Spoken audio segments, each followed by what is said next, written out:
अस्सलाम वालेकुम। बुनियादी तौर ते जॾहिं बि ॿार एंट्री टेस्ट जी तैयारी कंदो आहे या कंहिं बि प्रोफेशनल डिग्री जे लाइ एंट्री टेस्ट में वेहंदो आहे त हुन जे हथनि पेरनि में हिकिड़ो पघर ईंदो आहे। इहो हिकिड़ो नफ़्सियाती जेको आहे सो पहलू आहे शागिर्द जो।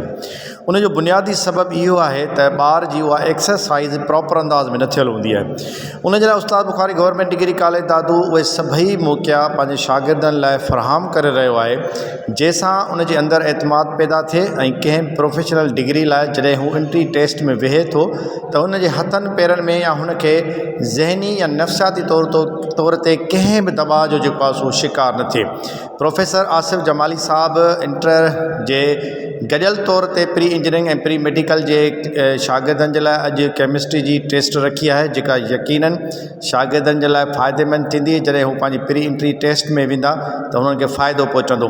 असां वटि सभिनी सब्जेक्टनि जूं मुख़्तलिफ़ वक़्तनि ते मुख़्तलिफ़ औक़ातनि ते ही टेस्टूं थींदियूं रहनि थियूं। पाकिस्तान ज़िंदाबाद।